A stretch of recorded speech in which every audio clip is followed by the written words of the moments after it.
All right, guys. Good morning, good afternoon, good evening. Today, actually, I'm super excited because we rarely have guests in our show. Usually, it's just like Rish and I. I think out of like 34 episodes that we recorded, we only had one guest so far, and today we have our second one. And we always try to pick very, very good guests, right?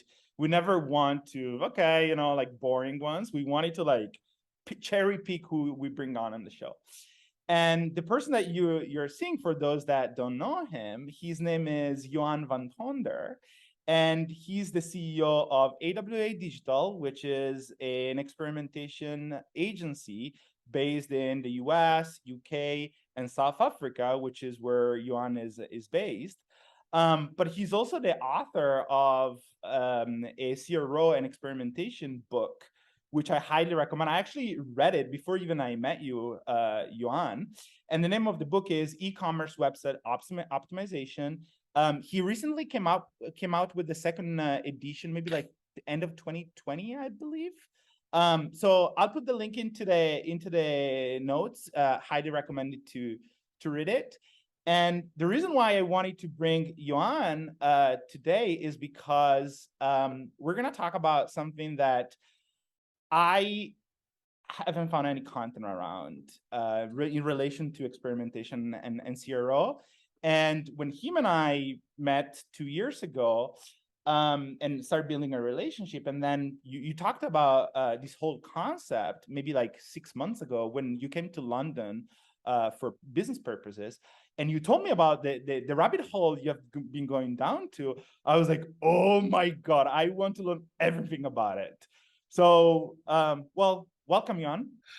Thank you, Lorenzo. What an introduction. Thanks very much. And I appreciate the plug. Yeah, and should we start by saying what the rabbit hole is? Yeah, I think we can extend the cliffhanger for so long and then it loses its appeal. So the rabbit hole is ideation, coming up with ideas, generating ideas, and specifically in the context of experimentation or CRO, but more generally in an organizational setting. Yeah, and one of the things that you and I spoke about when we met in London is the lack of like resources and content around that. And I've known you for maybe a couple of years, and actually I want to tell a quick story about how I came across your name. It was 2018. I was looking for a job, and I actually went on like Optimizely website and VWO website. I wanted to see, I knew I wanted to work for an agency because I was very curious. I wanted to get to work with a lot of different businesses, business models, and so on. And I went on Optimizely VWO and put together a list of agencies based in the UK that were Optimizely and VWO partners. And I came across AWA Digital, and I remember actually going on the career page of AWA, and you guys, I don't know if you still have it, but there was an awesome video where basically like they were asking you a few questions about CRO and so on. And you told a story of how you came across the concept of CRO. And I don't want to tell the story. I want you to tell the story because I think it's very fascinating. And I don't know anybody that came across CRO in the way you did. Yeah, maybe I should put that video back on the site and hope that the next person who looks at the video actually goes through with the application, because I don't think you ever did. And it's a shame. So I'll ask you what put you off, but we'll do that at the end of the call. We won't put that out in the public domain. So I really stumbled upon it, and this, I'll give you the short version. I was working in corporate, big multinational corporate internet investment firm, and I was running a unit that was in charge of a handful of online businesses, so web businesses. And this was relatively early stage of the internet. So there were no blueprints. Today information is a click away and you get the most fantastic information. Back then, people were still figuring it out. And those who figured it out already weren't sharing the information as freely as today. So you're kind of fumbling your way through it. So I did what people in corporate situations, or in corporate do when they're in that situation, and I hired consultants and gurus and agencies, and basically anything that they could throw at us, we would implement. And then, of course, it's kind of this 2-step forward, 1 step back, or even worse, 1 step forward, 2 step back, wheel spinning kind of feeling, not really making any good progress. And I'd recently come across Steve Blank and this concept of get the hell out of the building. The answers aren't in the building. And of course, that's just shorthand for speak to customers. And we started doing that. And again, we didn't know what we were doing. We were just really talking to customers, didn't know how to structure interviews, but at least we were talking to them. And I was frankly dumbstruck by the results. I didn't expect the results that we started seeing immediately, just from understanding the world of your customer and reacting to it. And when I say results, I don't mean vanity metrics like sessions or visits. I mean actual dollars and pounds on the top line. Now, at that stage in corporate, we didn't care much about the bottom line. We weren't anywhere near profitable, but growth was measured in terms of top line, and it was phenomenal. It wasn't anything that I'd expected. And so that power blew me away. And it was really very simple. It was find your customers or potential customers, get in touch with them, talk to them, understand what their problems are, understand the universe of alternatives, understand how they make their decisions and what they're trying to do, and then help them to do that stuff. And the ideas that you walk away with from that process are completely different to the ones that you dream up in a boardroom. But that's the success. That's the recipe. And then I quit corporate and did the maverick cowboy entrepreneur thing, where I ran an e-commerce business for a couple of years, where I used these same principles. What now is known as CRO, but at the time, the term didn't exist. Optimizely didn't exist. VWO didn't exist. All these tools that we have now, there was GA, and that was it. And I knew at that point that this is what I wanted to do. I wanted to be able to take these principles and make this magic that was busy happening around me at scale. And in one organization, there's only so much you can do. And the obvious answer was to do that in an agency context where you're able to scale that. And that's how I came to be with AWA, and it's been 10 years. Yeah, and I remember you telling me the story of how you actually would go, to learn from customers. You would physically go to people's house. Do you want to tell that story quickly? Yeah, so I had a bit of an argument with my colleagues and the board about this, because they were saying, as CEO, this is not the best use of your time. Because I would take the product, load it into my car, and then deliver it to a customer on a Saturday or whenever I had time. And my response would be, this is exactly the way I should be spending my time, because I'm getting to meet my customers. I'm getting to understand what they're about. And I'll tell you this one story quickly. It was wine, right? We were selling wine. And there was one particular customer that would almost on a weekly basis would order the most expensive wine, really, it was kind of an ideal customer, that top 20%, even the top 5%, the whale. So I really wanted to meet this guy. And I drove out to his house to deliver this wine, and his wife opened the door. And when she realized who I was, I could see her face saying that she's not too happy to receive me there. And I didn't know what was going on, but I went in, and she sort of signaled to me I had to find a space and dump the wine wherever and then be on my way. And there was wine everywhere. This was a big house. It was a mansion, and everything, every nook and cranny, the cupboards, it was all just full of wine.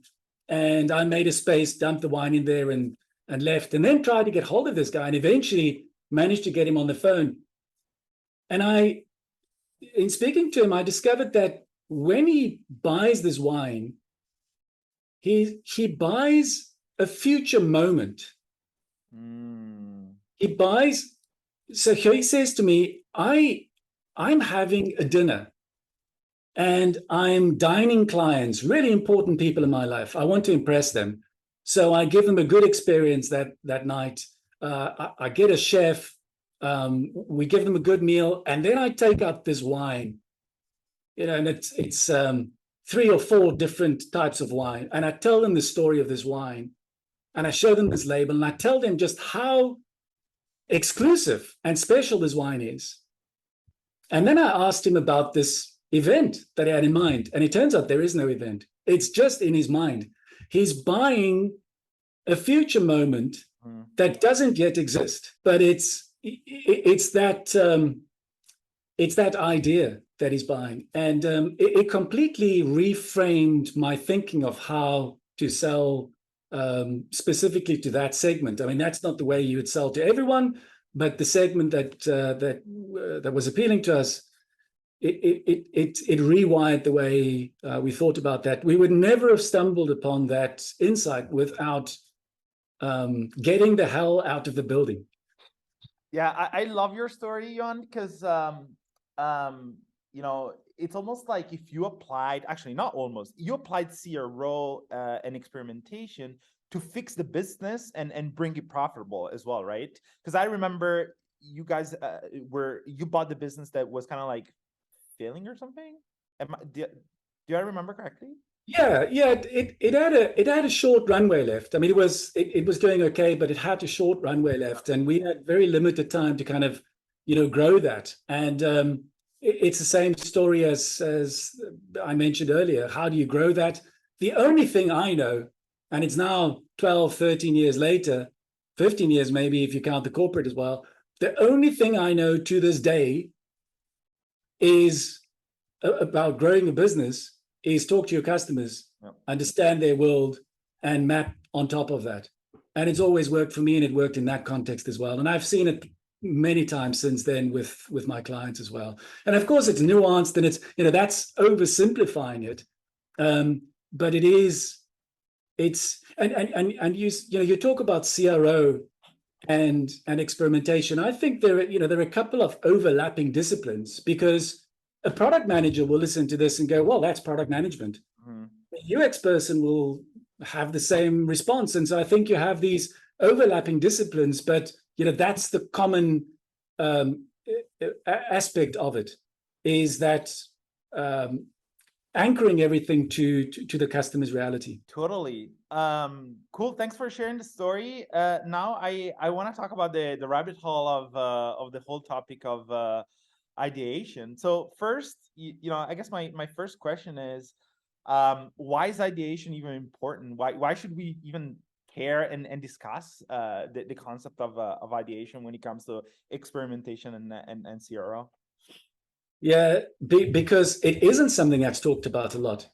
But if you think about it, ideas are the lifeblood of optimization, of innovation, of growth, of even just survival. Because without an idea, what is there?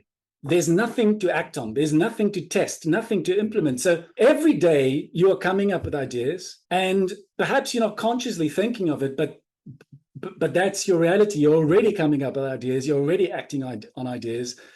The better ideas you have, the better your improvements will be, the more you'll be able to please your customers, deliver a good experience, and the result of that is better growth. And we obsess over data. There's a lot of noise around data, but data in its raw format is useless. We have to extract insights from data, and then those insights we have to act on. And the bridge between insights and action is ideas. And we talk a lot about all these other steps in the process, but we don't talk about ideation. And if you accept my theory that ideas are the lifeblood of all of this, then I think we should talk about it a lot more than we do. Yeah, and actually, this is interesting, because when you and I were discussing about this whole concept, and again, the rabbit hole you have been going down to, I kind of like stopped and thought a little bit. I'm like, oh my God, I have a process for collecting insights. I have a process for, for collecting data. I have a process for coming up with insights. I have a process to prioritize the insights, but I don't have a process to come up with ideas. And that's very common. And to so we want to get practical here. So this is the first practical recommendation, is have a process for that. So, and we'll get into what that means. But you're exactly right. And if you look at how ideation is typically done in organizations, and again, I'm going to oversimplify, but this is the way I've started thinking about this. Imagine a 2x2. So you've got two dimensions. The one dimension is, on the one side, you've got somebody operating, like you've just explained, in a vacuum on their own. So it's an individual that comes up with ideas. And on the other side, you've got people working together in a group context, generating ideas together. So that's the one dimension. Then the other dimension is the level of structure. So the one side, you've got completely loosely structured or unstructured ideation, and on the other side, you've got a very formal, structured format. So then if you take a step back, so that's your 2x2 and your 4 boxes. But if you take a step back, on the one extreme, you've got an individual operating on their own in a vacuum, coming up with ideas in a completely unstructured way. And I think that's what you've explained. And on the other side of the extreme, you've got a group of people coming together using a formal recipe, protocols, where there's a system and a process governing all of this. And straight off the bat, there are a couple of insights that I can share with you from the literature. Yep. The first one is that groups outperform individuals. Now, of course, there's caveats and there's nuances, but that's the first thing we need to recognize, is that group work is better than individuals, and we can talk about why that is. Second one is that groups using a formal ideation method outperform those that use an unstructured or informal sort of best practices. And the third one is that nominal groups, and I'll explain in a moment what that means, but nominal groups outperform groups that brainstorm together. So what a nominal group is, and this is also getting slightly practical because this is the format that I use. A nominal group is where people get together to do ideation, but in the first phase, they work on their own in isolation.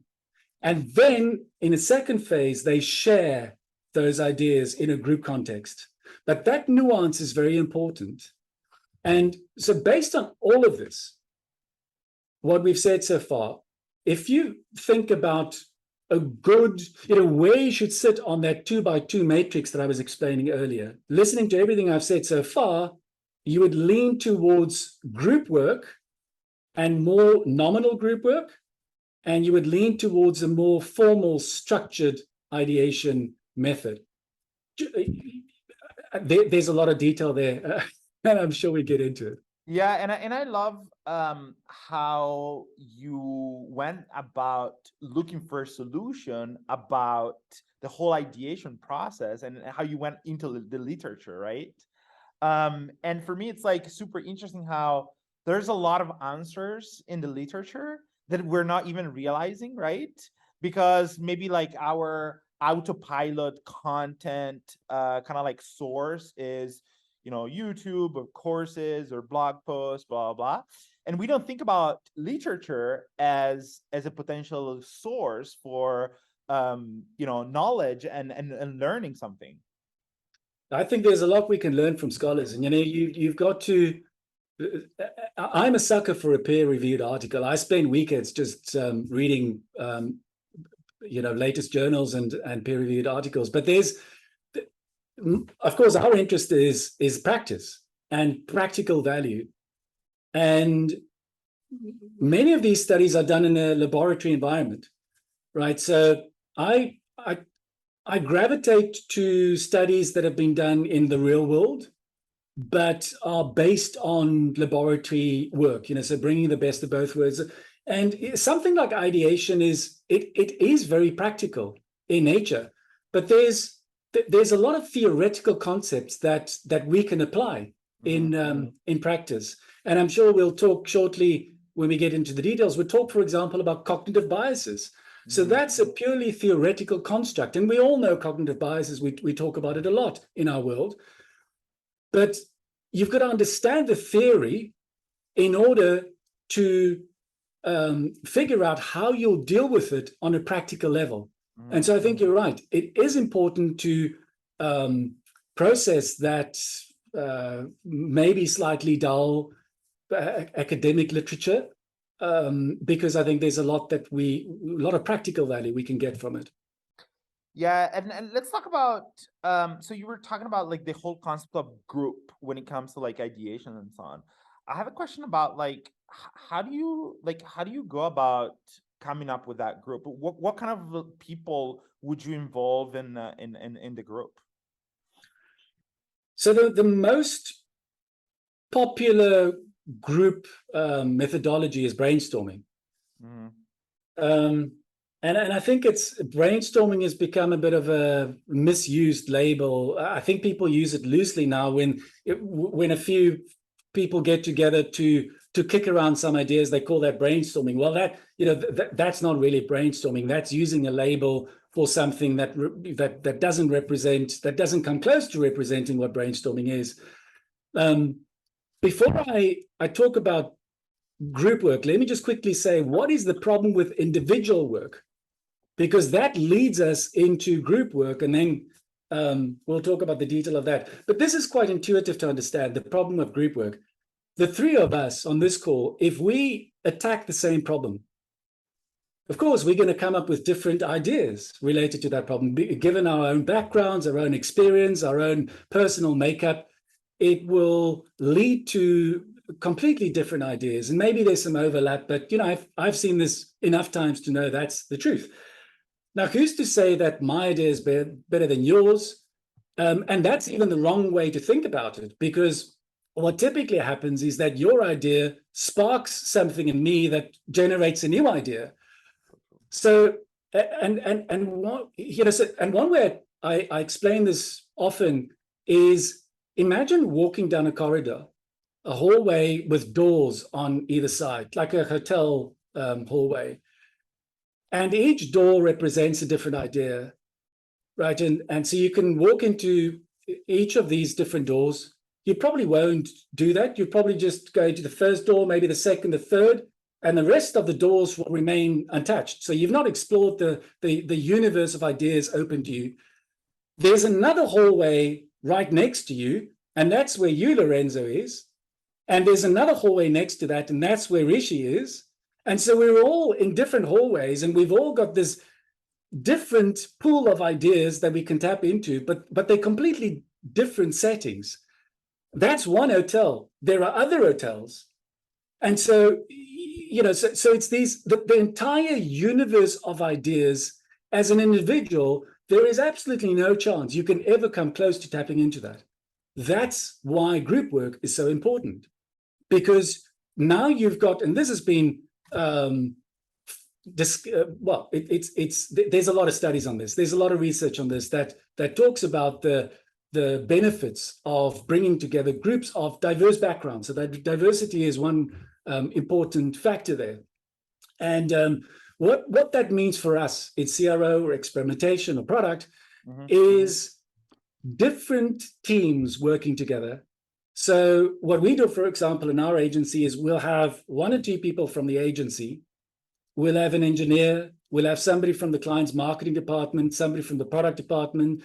So we'll bring together different skill sets, different backgrounds, different sets of experiences, different demographics, because we need that diversity. Brainstorming, the way it was proposed back in the 50s, a guy called Alex Osborne first wrote a book in the 50s that was revolutionary, and it proposed brainstorming. And the way brainstorming is actually a really good methodology. It's not the best. There's a lot wrong with it. but there's a lot of good things that you can get from it. The problem is that the way brainstorming is performed, is conducted, doesn't resemble what Alex Osborne initially proposed. So, broken telephone being passed from generation to generation, it's no longer what it is. And if you go back and read the original text, like I've done, there's really a lot of commonality between what he proposes and what even today scholars are putting forward. So the problem, maybe it's worth just saying, there's a lot of problems with brainstorming, and I'll mention one or two. And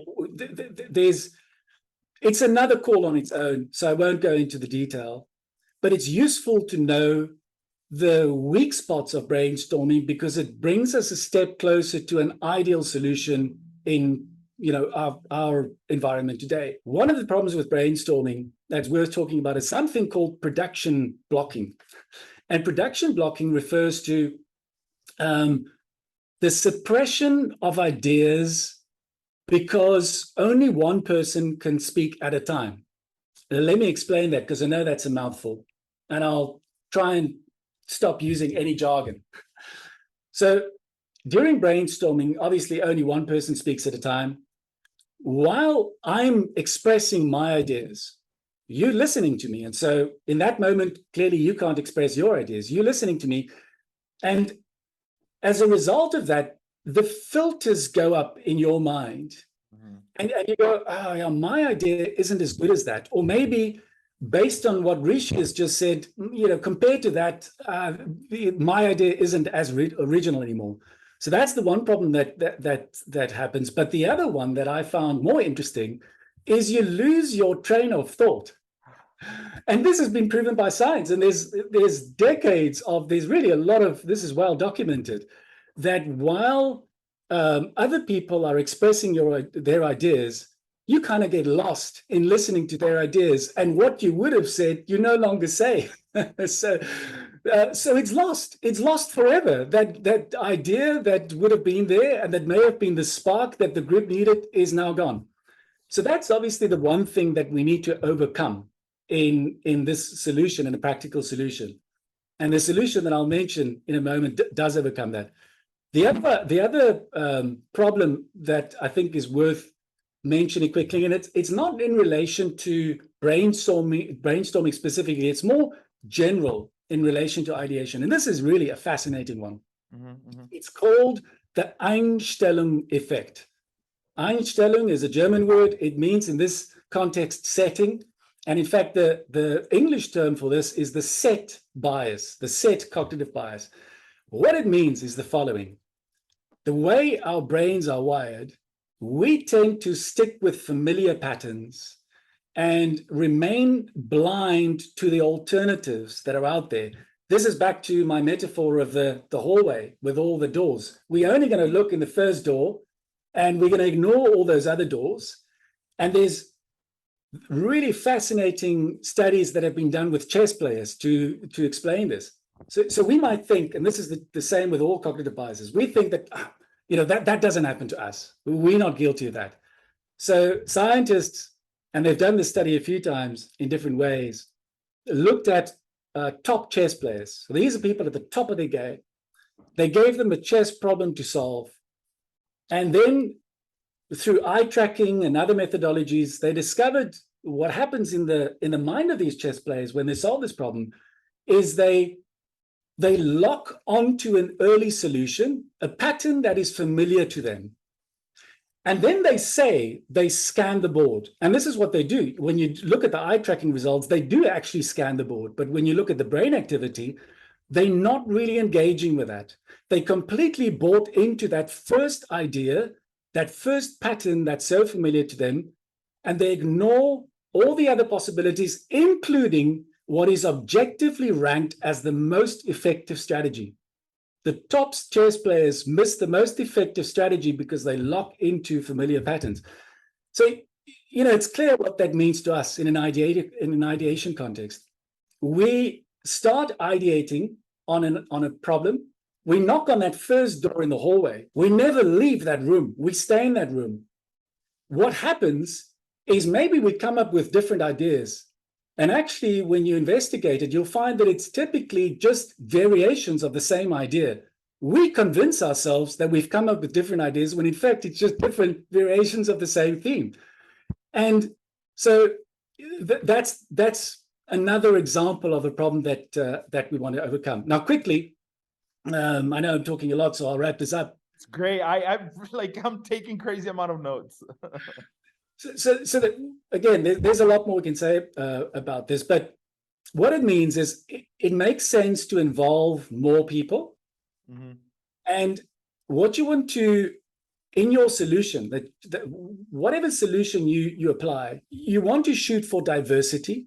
So the more different backgrounds, and there's a limit to this as well, right? So, you don't want to get people from completely different worlds. That there needs to be some relevant knowledge. This has been studied as well. But you get a diverse group of people together.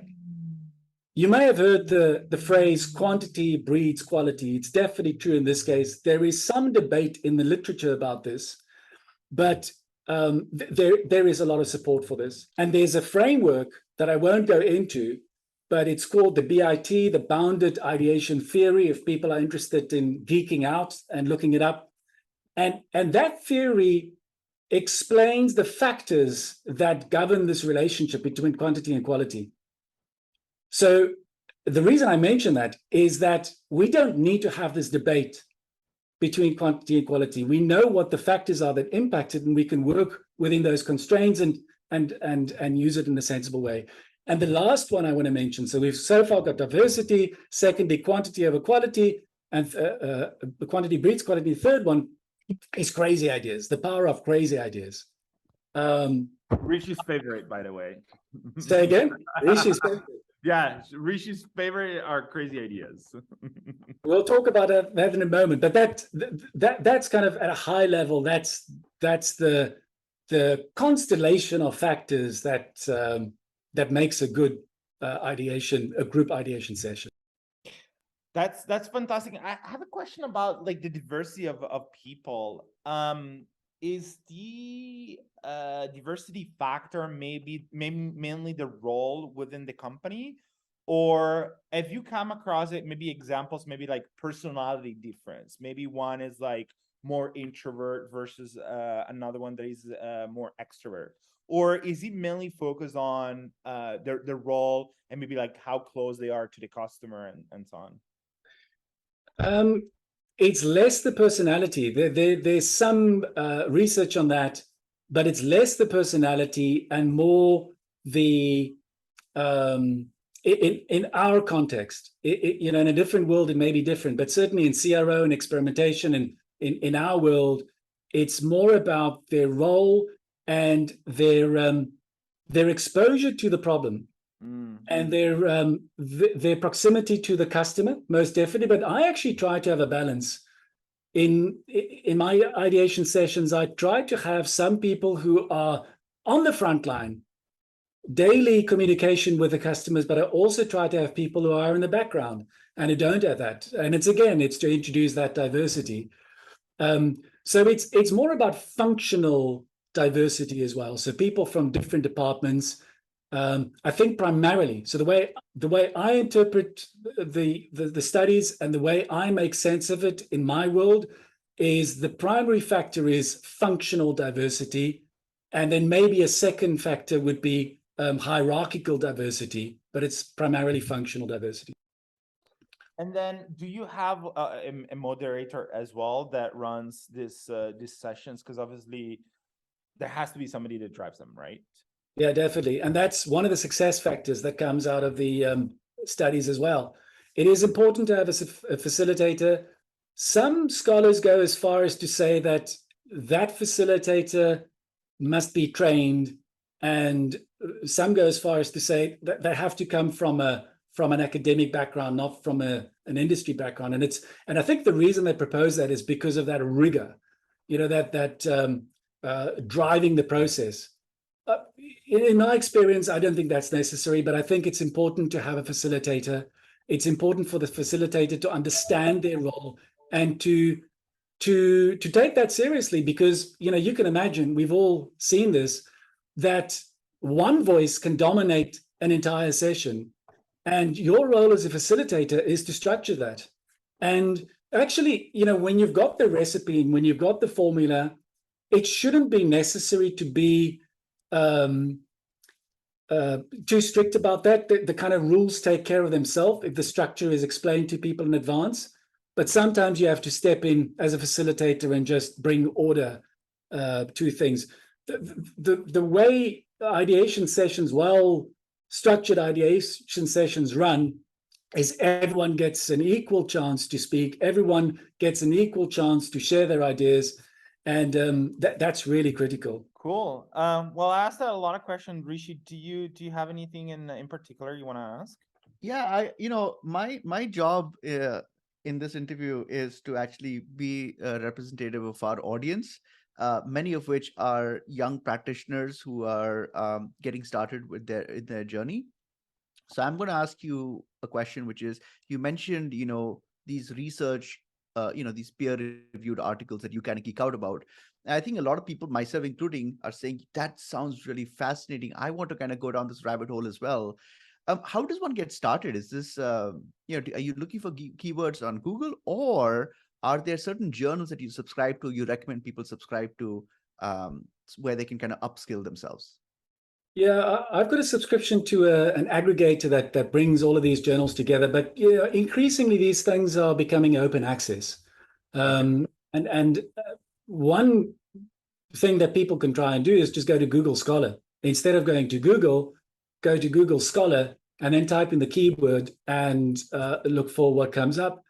And then you'll see a signal where there's an open access PDF available, and you read those things. I've got to warn people who haven't done this before that peer-reviewed articles tend not to be as friendly, perhaps, as a blog post.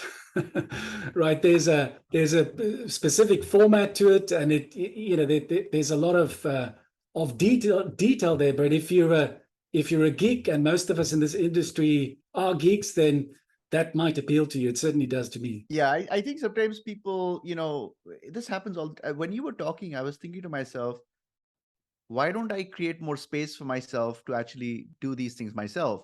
And then what happens is, we are such, creatures of habit and patterns that we actually don't know anything about it. This is why I wanted to ask this question specifically, because I don't want the listener's mind to say, well, I don't know where to get started, so I won't even get started. I want to tell them, no, you can start. And now they know they can go to Google Scholar. So there's no excuse left for them. And I think that's great, because if they can, if they can start doing this, if we can all start doing this, it just, the way I kind of look at it is that there are people in the world who are working on the same problem that I get paid to solve. Why am I breaking my head sitting in a dark corner when I can just leverage what they're working on and improvise on top of it, right? That's basically what you're doing by reading these. I agree, Rishi. I agree. I think it's a very good point. And I think that it's the value in doing that. So the value in doing exactly what you explained now. So reading the work of a scholar who comes at it from a completely different perspective is that it makes you think about your work in a completely unique way, in a completely different way. And we just spoke about diversity of ideas and learning from each other in that. It's exactly that. And maybe I resisted the temptation early on to say this, but I'll do it now. If you're just getting into it, a cheat that you can apply is just to read the abstract and then to read the conclusion. And then maybe read the literature review, because that's often quite insightful as well. But that will give you a kind of a good overview of what the paper is about. And perhaps if the abstract and the conclusion appeals to you, then make time to read the entire paper. What inevitably happens, Rishi, and you'll see this, we spoke about rabbit holes so many times today. This is the ultimate rabbit hole, because what you'll find at the end of a peer-reviewed article is references. Man, and you look right.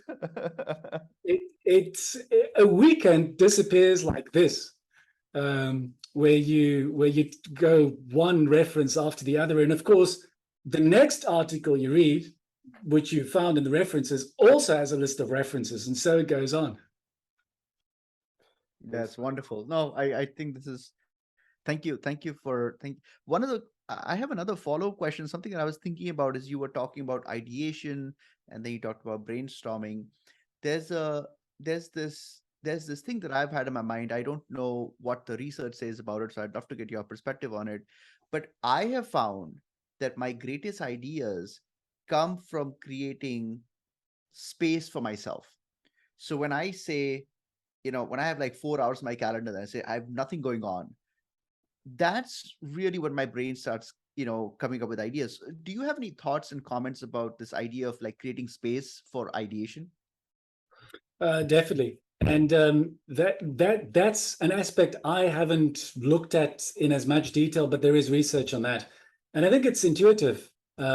We will all have experienced that if you're stuck in the details and you've got one call after the other, the brain simply doesn't have the time to deal with the problem or to come up with those ideas. And that's one of the advantages of remote and async, well, even if, async communication specifically, is that you're able to just go off the grid, so to speak, not quite off the grid, but you're able to just focus without having to respond to Slack and email in that moment. And it's a good discipline. And we do that as a team. So we say to each other, meetings, we've got to be intentional about meetings. So we have meetings, but we don't have them every day. And when we have meetings, we have a good reason for having them, and we make the best use of that time. And the rest of the time, we try and keep free on everyone's calendar. And the reason for that is we want to think. We want to have the luxury of giving our minds, our brains space to do this, coming up with ideas, think about strategy. This is the thinking economy, right? And if that is what it is, we've got to create space for it. I wanted to ask you a question, Johann. So, you told me that you obviously have gone down this rabbit hole for a long time. I want to learn more about how you guys are applying your discoveries through this rabbit hole at AWA. Like all the stuff that you learn from literature, how are you getting all those learnings and bringing them on the company that you lead to come up with ideas for your clients? Maybe I was thinking maybe you could share like an example without saying names of companies and so on, just to like kind of be general about it. I think it could be like a good, everybody loves examples. I get asked about examples every single day. So maybe it could be like a good thing to do here as well. Well, let me give it a shot, and then if there are gaps, you can guide me, and I'll fill in the gaps. So we have an ideation methodology, which is what I said at the beginning, and maybe I'll explain what that looks like first in broad strokes, and then I'll think of an example to apply that to, and we can get into the detail, the step by step. But for now, just the broad strokes. So back again to that 2x2 that we spoke about at the beginning. There are those 4 boxes, and I made the point at the beginning that without a doubt, where you want to lean towards is group work, so that side of the spectrum. But solitary ideation has its place as well. And so you've got to think where each method is applied, where each mode is applied. So I'm not saying don't do the one at all. So that's the first thing, is we recognize that. We do 2 things. We get together as a group and do what I think people would call brainstorming, but it's not that. It's ideation, formal ideation, and we apply methodology. And we do the same with clients. So we, and I alluded to this earlier, so we get different representatives from different functions together. One example that's fresh in my mind, because it happened just 2 weeks ago, and I was facilitating it myself, is a big retailer. It's a name that most people will be familiar with. We had 6-7 people in the room, and it was a physical room in this case, but it can be done remotely as well, equally effective. And there was one particular problem that we were exploring. Now, when I say problem, I'm using problem in the marketing or product context, so it's understanding what the user or the customer tries to get done, and then figuring out opportunities around that. And that's a very important starting point. There's a quote that's attributed to Einstein. He probably never said it, but it's still a good quote, that if you gave me an hour to solve a problem, I'd spend the first 55 minutes defining the problem and the rest 5 minutes to solve the problem. And it's worth really obsessing over that problem definition. Exactly what is it that you're working on? Get everyone on the same page. And often what I do is have a pre-ideation session where we just define the problem. We agree on the problem. So in this particular case, the problem framing session was actually more interesting than the ideation session, because the initial problem was, it came down from the top, filtered its way down from C-suite. It said, do X. And I can't remember what it is, but we've all seen this, right? There's an instruction that comes and it lands on your desk and it says, we want you to do the following. And our response to that was, well, what problem does it solve? And let's just understand the problem, so we can understand, A, are we solving the right problem? And then B, are we solving that problem in the right way? Because maybe this suggestion is exactly the right thing we should be doing, but we've only opened one door, and there's the rest of the hallway, and then there's still other hallways, and there's other hotels as well.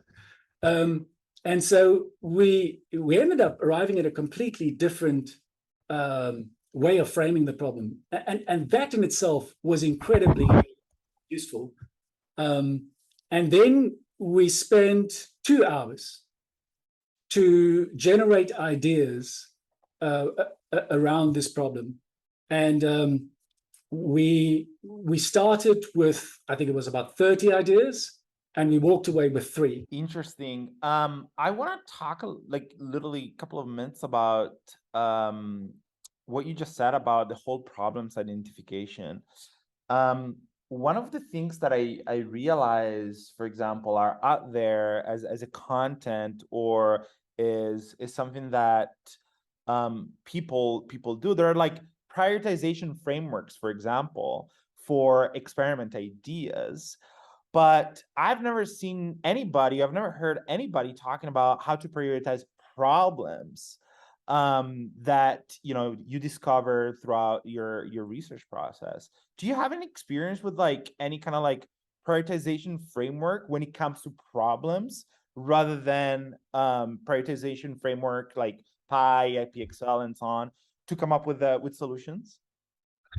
The prioritization is almost separate to ideation, so we can talk to it. But in an ideation context, you almost want to, at least initially, you want to not think about prioritization at all.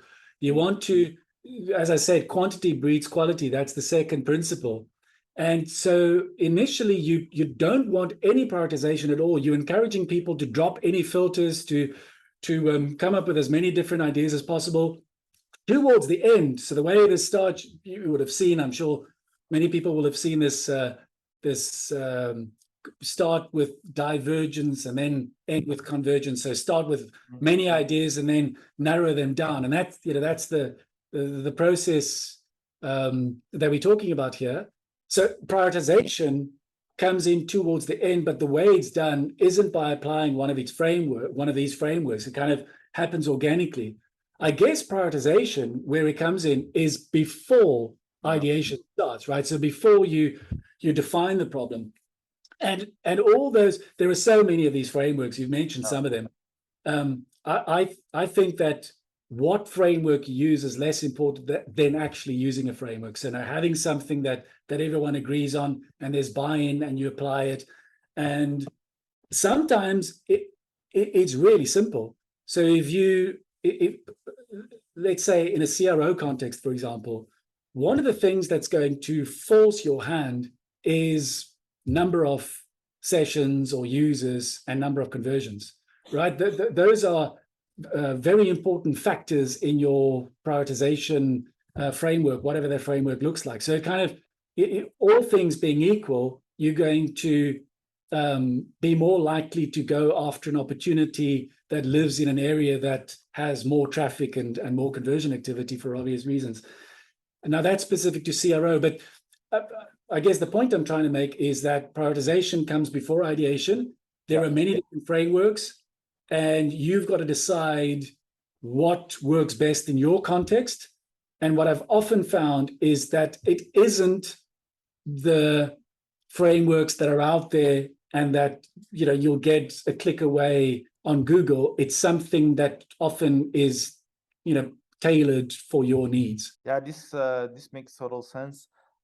Rishi, you got any other question for Johann? I don't have a question, but I just want to say that this is very inspiring for me. I mean, I intentionally was, I wanted to kind of be out of it because I wanted to bring a fresh perspective to it for myself. I think this is so, I think a lot of the CRO work that we do is so unstructured, and it's so kind of like, individual contributors, right? And I think if I can imagine a scenario where, where experimenters can sit down and kind of work together and come up with ideas that are like 50x better, right? I mean, this is the point. I think the point you're trying to make is that we're not talking about ideas that are incrementally better. We're talking about ideas that are inconceivably better versus what an individual might think of themselves. And I think that is very exciting. And I feel a lot of work in marketing that's done is so unstructured. And this is the reason why we have some campaigns that do incredibly well. We have hundreds of campaigns that do really bad. Then we have non-reproducible results because everything is like, there isn't a deep understanding about core fundamental principles. And anyway, that's how I was interpreting this. And I was just thinking like creating a forum where different marketers could like just, come together and brainstorm on things, and how much more powerful that would make the whole industry. So anyway, I think that's an important observation, Rishi. It is about that. It's very much about leapfrogging into other completely different idea sets. If you think about the entire universe of ideas, each one of us brings a small set of ideas, and together we start making up that universe. And it's not the question, as I said earlier, and it's not even the question about between the three of us, where's the better idea? It's between the three of us and other groups. And of course, there's a point of diminishing returns. Mm-hmm. And so the number of participants that I look for in an ideation session is at most 7, between 5 and 7. Anything more than that becomes completely unmanageable. And, we try to mix it up. So next time it'll be a different group of 5 or 7 people. But, we've got to say that to each other as well. Yeah. Johann, I guess my last question is, and it's kind of like a leading question, actually. It's, are you planning to create more content around what you're up to? Because I have a feeling that this is like, it's kind of like there's zero content around that topic that usually CRO people read and consume.